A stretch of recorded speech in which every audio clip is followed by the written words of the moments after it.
تفسیر القرآن آج کا سبق سورہ بنی اسرائیل آیت نمبر 93 سے 95 تک۔ اعوذ باللہ من الشیطان الرجیم، بسم اللہ الرحمن الرحیم۔ او یکون لک بیت من زخرف او ترقى فی السماء وَلَن نُؤْمِنَ لِرُقِيِّكَ حَتَّى تُنَزِّلَ عَلَيْنَا كِتَابًا نَقْرَؤُهُ قُلْ سُبْحَانَ رَبِّي هَلْ كُنْتُ إِلَّا بَشَرًا رَسُولًا وَمَا مَنَعَ النَّاسَ أَن يُؤْمِنُوا إِذْ جَاءَهُمُ الْهُدَى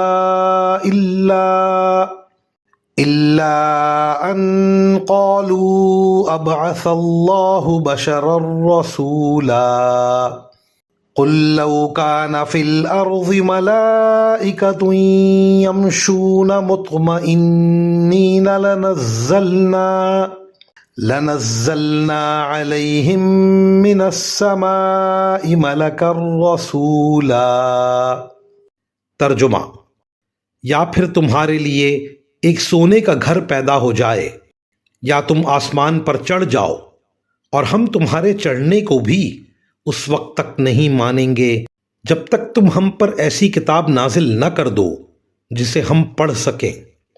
اے پیغمبر، کہہ دو کہ سبحان اللہ، میں تو ایک بشر ہوں جسے پیغمبر بنا کر بھیجا گیا ہے، اس سے زیادہ کچھ نہیں۔ اور جب ان لوگوں کے پاس ہدایت کا پیغام آیا تو ان کو ایمان لانے سے اسی بات نے تو روکا کہ وہ کہتے تھے، کیا اللہ نے ایک بشر کو رسول بنا کر بھیجا ہے؟ کہہ دو کہ اگر زمین میں فرشتے ہی اطمینان سے چل پھر رہے ہوتے تو بے شک ہم آسمان سے کسی فرشتے کو رسول بنا کر ان پر اتار دیتے۔ ان آیات کی تفسیر میں مفسرین کرام فرماتے ہیں، آیت نمبر 89 سے 92 تک مشرکین مکہ کے وہ مطالبات بیان فرمائے گئے ہیں جو وہ محض ضد کی بنا پر حضرت صلی اللہ علیہ وآلہ وسلم سے کیا کرتے تھے۔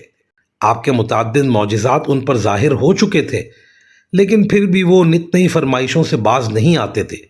آپ صلی اللہ علیہ وسلم کو ان ساری فرمائشوں کا یہ مختصر جواب دینے کی تلقین فرمائی گئی ہے کہ میں خدا نہیں ہوں کہ یہ سارے کام میرے اختیار میں ہوں، میں تو ایک انسان ہوں، البتہ اللہ تعالیٰ نے مجھے پیغمبر بنا کر بھیجا ہے، لہٰذا اللہ تعالیٰ نے اپنی حکمت کے تحت جو معجزات مجھے عطا فرما دیے ہیں ان سے زیادہ اپنے اختیار سے میں کوئی معجزہ نہیں دکھا سکتا۔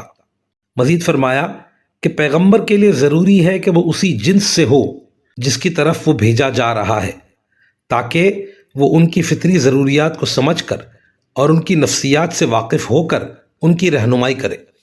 چونکہ حضرت صلی اللہ علیہ وسلم کو انسانوں کی طرف بھیجا گیا ہے، اس لیے آپ کا انسان ہونا قابل اعتراض نہیں بلکہ حکمت کے عین مطابق ہے۔ ہاں، اگر دنیا میں فرشتے آباد ہوتے تو بے شک ان کے پاس فرشتے کو رسول بنا کر بھیجا جاتا۔ وآخر دعوانا ان الحمد للہ رب العالمین۔